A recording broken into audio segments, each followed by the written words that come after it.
How about them Cowboys? Angry Cowboys Fan. Born to battle. Star on our chest means we never sell. America's team through thick and thin. When the star shines bright, that's when we win.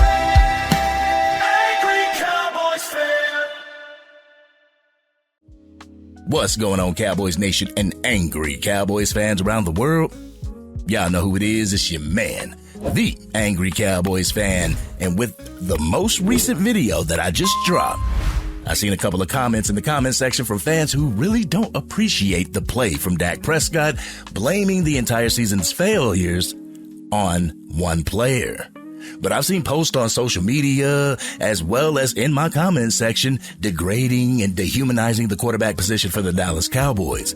When I see those types of posts and comments, I always wonder to myself, do these people even know who to blame when the season doesn't go to plan, or are they just pointing the finger at the most noticeable player on the team? So, Cowboys Nation, I apologize, but I'm going to take this opportunity to go on a little rant. I'm going to take this opportunity to give y'all my raw and uncut about our own fan base. Get ready for the Angry Cowboys fans, raw and uncut. Keeping it real, man. Keep it real. That's real. As we are all aware, Cowboys Nation, the 2025 NFL season didn't go to plan for our Dallas Cowboys. The 2025 season was pretty much lackluster for our Dallas Cowboys. Instead of watching film and coming with a knowledgeable conclusion to where the failures lie, some Dallas Cowboys fans would just rather point the finger in the most notable direction possible. They point the finger at the most seasoned Cowboys player on the roster. They point the finger at the person who touches the ball every single offensive play, and that's Dak Prescott. I don't want to just sit up here and glaze Dak Prescott, but I'm not going to sit up here and make up bullshit just to say that I'm right or conjure up these narratives to please a small demographic of Cowboys Nation.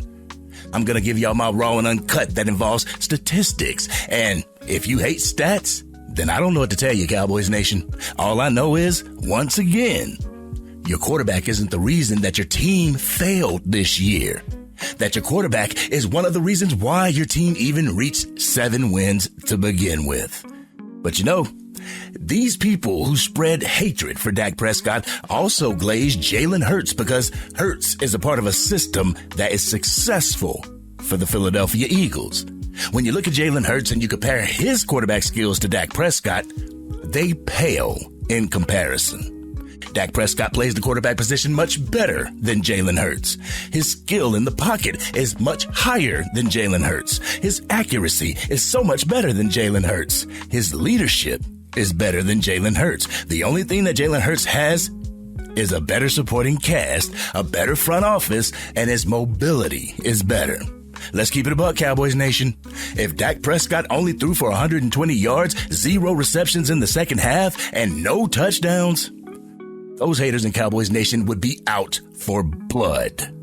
You know the reason why Jalen Hurts can get away with that, don't you? It's because of the system he's in. So instead of looking at the system, these Cowboys fans want to blame everything on the quarterback position. If the defense doesn't show up, it's the quarterback's fault. If the offensive scheme is getting handled by the opposing defensive coordinator, it's up to the quarterback to change what the head coach gave him and win the game in spite of the play calling as well as the defense not showing up. If the defense is giving up scoring drives every single time they touch the field, it's up to the offense to go out there and match them point for point. There's no room for error for this Dallas Cowboys offense. There was a number of games where the offense struggled as well. Let's not get it twisted, Cowboys Nation. Whether it was the pressure from the offensive line or your starting wide receiver dropping the ball on numerous occasions, it ends up Dak Prescott's fault. When we only have one running back to rely on, it's Dak Prescott's fault that the offense stalls out.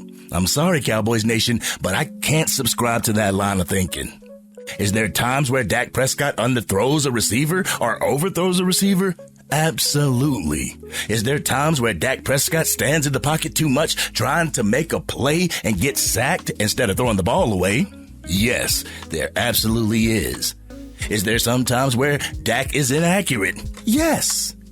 But if you expect your quarterback to be flawless, then you must not watch football or know what it entails. But let's keep it 1,000 here, Cowboys Nation. I believe that this organization wasted Tony Romo's career and also continues to waste Dak Prescott's prime. They wasted by not being serious when it comes to winning a championship and doing whatever in their power they need to do to bring talent to this team to create a foolproof system. Were there playoff games that we lost where Dak Prescott could contribute to those losses? Absolutely, Cowboys Nation. The 2 playoff games that come to mind are the San Francisco 49ers games where Dak Prescott didn't help his team. But I'd be damned if I'm going to sit up here and blame all of the Dallas Cowboys losses on one player that has kept this offense in the top 10 no matter who was calling the plays. I'm not that damn foolish, Cowboys Nation. Now let's talk about this year. This offense was clicking, Cowboys Nation. With Dak Prescott at the helm, this offense was a Super Bowl caliber offense. All the professionals can admit that, but the only ones who can admit that are the rival fan bases as well as the Cowboys fans who want nothing more than to get rid of Dak Prescott. We all saw where we were lacking, Cowboys Nation, but yet and still, those Cowboys fans ignore where we were lacking just so they could put the blame on our quarterback, allowing everyone else to skate responsibility. We witnessed Matt Eberflus and the dud he laid when it came to our defense, but that was an afterthought because it was Dak Prescott's fault. The offense should have scored more points so that we could have won the game, Angry. We know that the defense sucks, so the offense needs to be that much better. Honestly, tell me you don't know shit about football without telling me you don't know shit about football. This is why they call football the ultimate team sport. That it doesn't lie solely in the hands of one player. That it takes an entire team, an entire organization to win a championship. You can have the best quarterback in the league, but if your defense can't get stops, that quarterback means nothing in the grand scheme of things. Just as the Kansas City Chiefs this year. During this past year, we witnessed that if 2 phases of the game are weak, how is it going to affect the 3rd phase? The Dallas Cowboys defense and special teams had a weaker output than Cowboys Nation has been accustomed to recently. The thing is, that complementary aspect rings true on the defensive side of the ball as well. They all have to play together in order to get that goal. We witnessed the lack of our pass rushers getting home. We saw quarterbacks having ample time in the pocket to distribute the ball to their playmakers. We saw mediocre quarterbacks look like Hall of Famers when they faced our Dallas Cowboys defense. We also saw that no matter who you added to the defense was still unacceptable. It was still inept. That's a coaching issue, Cowboys Nation. A coordinator issue. And if we all know the game plan starts with the defensive coordinator, how can you put this on somebody else? So if your DC's play calling is weak, your defense is going to be weak as well. Though our defense was able to have better luck at stopping the run this year, the lack of pressure put the pressure on the defensive backs to have to contain their assignments in passing situations. The lack of being schemed into proper gap assignments makes the linebackers put more pressure on the DBs, meaning that everyone's individual play is connected to the overall success of the football team and not just your quarterback. But when you have one phase of your team working as it's supposed to, while the other 2 don't, what do you expect from your team? Your special team didn't help your offense as well. How many times did the Dallas Cowboys offense have to start deep in their own territory because of fair catches from Kevontae Turpin? How many times did the defense give the Dallas Cowboys offense short fields to work with? How many times did Brian Schottenheimer elect to go for it on 4th down because he didn't trust the defense to get a stop? So with all that being said, Cowboys Nation, how could any fan come to the conclusion that if one person, mainly your quarterback, played better, then the outcome of the Dallas Cowboys season would have been different? We saw this not to be the case in a number of instances, but some people still chose to go against what their eyes are showing them the entire season. If it was just on your quarterback play, then we would have witnessed Patrick Mahomes, Joe Burrow, and Jared Goff make the playoffs. But no, Cowboys Nation, we witnessed quarterbacks like Bryce Young, Brock Purdy, Drake May, and Sam Darnold. Oh yeah, and Jalen Hurts make it to the playoffs. Not because they're the best quarterbacks in the NFL. It's because they have such a great system that they're attached to make them successful. They have the proper personnel and the coaching staff equipped to get the maximum performance out of each player. The ideal system. If you continue to believe that it's one person and not the system that one person's a part of, then you will miss the train every single time it hits the station, Cowboys Nation. And quite frankly, this is what the Dallas Cowboys have been missing for decades. Let's keep it a buck. Culture is just a fancy word for system. And as of right now, our Dallas Cowboys have a great quarterback that's been playing in a weak system. At the end of the day, every single quarterback in the league is a game manager. It's the operation of the system that gives them the ability to be game changers and not the other way around. And let's keep it 100. A team could have the best dual threat quarterback in the league, but if they can't block for him or his receivers keep dropping the ball, how good is your quarterback really? You could have the fastest running back that has the meanest cuts in the league. Without your O-line blocking, how good is your running back? You could have the best wide receiver duo in the league, but if your O-line can't get their quarterback enough time to get their playmakers the ball, how good is your wide receiver duo really? You could have the number one offense in the league, but if your defense is number 32, how good is your team really? So what I'm getting at, Cowboys Nation, is that you need your entire team to play at the best of their abilities. That means that you need your scouting department to suggest the best quality to bring to the attention of the owner/GM. The owner/GM has to do their job to the best of their ability to get the personnel needed for your coaching staff and their game plan for their game plan to run smoothly. It's not just if Dak Prescott plays better, then we win. It's if the Dallas Cowboys play better, then we win. Until everyone sees that and recognizes it, you'll still have some of those fans who can't wait for the Dallas Cowboys to move on from Dak Prescott so that the next quarterback can come in here and take us to the Super Bowl. We're one quarterback away, Cowboys Nation. You'll still have those fans from other fan bases not understanding how Cowboys fans can be so oblivious to not see that we have a great quarterback. You'll still have those Cowboys fans hating stats because it completely goes against their narrative. No matter who you have under center, you are still going to need a supporting cast to surround that person at the quarterback position to make the system function properly. At the end of the day, the Dallas Cowboys need to establish that type of system so that they can run it and make steps toward maintaining that system. A system that can have pieces dropped in the middle of it and it function properly. Because I bet my bottom dollar, Cowboys Nation, I bet my bottom dollar that a team can win with a mediocre quarterback with a great scheme and dogs surrounding that mediocre quarterback faster than a great quarterback with a bland scheme and pups surrounding him can. So this offseason, it is incumbent upon Jerry and Stephen Jones to help in the establishment of the shoddy system in order for there to be success in Dallas for the immediate future. Help bringing in the talent that is going to make up this system and freedom for Brian Schottenheimer to maintain and manage said system. They all need to be flowing in the same direction in order for this to work, Cowboys Nation. And for the first time in a long time, I'm starting to see Jerry and Stephen Jones be a little bit more willing to allow it to happen. So what I want to say is there's no I in team, Cowboys Nation. When the team loses, the team needs to be held accountable.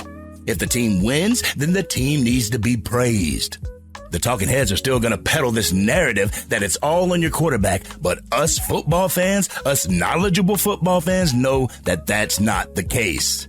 That if your entire organization is determined to win, then you will have a better shot at winning it all. But I'm going to keep it a buck, Cowboys Nation. Part of me can't wait until the retirement of Dak Prescott so that all these Cowboys fans who think that we're just a quarterback away can get a dose of reality. So that they will see that it's not just who you have at quarterback that dictates you winning or losing. The thing is, if Dak Prescott continues to play the way that he's been playing, he will be the Dallas Cowboys quarterback until he's 40 years old, and I know that those haters won't like that. But if the Dallas Cowboys draft a top prospect at the quarterback position in 2027, I won't take the route that these fans take and hate on him because I want to keep Dak Prescott in that position. I will root for our QB2 so that he can one day take the reins and continue the great quarterback play in Dallas. One thing that I can promise is if that quarterback doesn't get us to a Super Bowl within his rookie deal, then those same fans who hated Dak Prescott will hate on the new guy as well.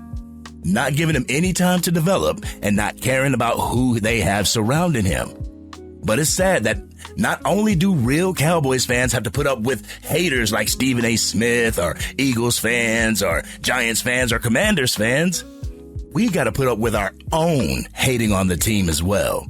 Wishing failure on the team as well. Just to say that they were right, Cowboys Nation. To keep it a buck, I'd rather win than be right. But I don't think that they think the same way. This has been your man, the Angry Cowboys Fan. Cowboys Nation, my apologies for the rant, but I feel that it needed to be said. So, Cowboys Nation, was our misfortunes due to the play of our quarterback, or was it the play of the entire team? Y'all know how we do. We always talk about it in the comments section.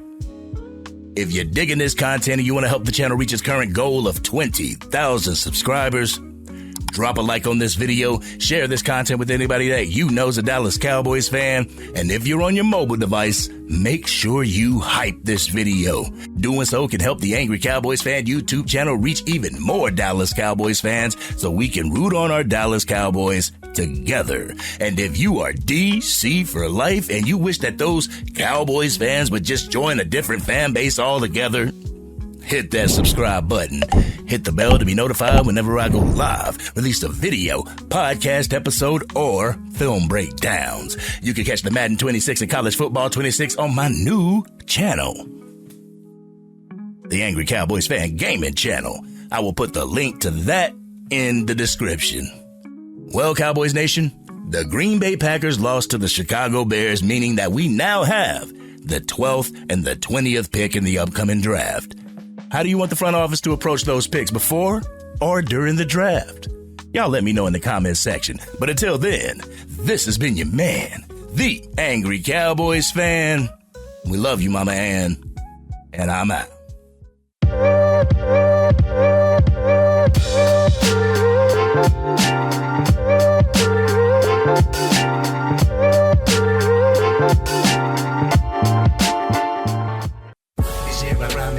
Dang, Angry Cowboys Fan, you done made it through the entire video. But if you want more content, you can definitely go to this video right here. Or if you want the latest episode of the Angry Cowboys Fan podcast, you can go right here. But whatever you do, like, share, and subscribe to the channel, but remain DC for life.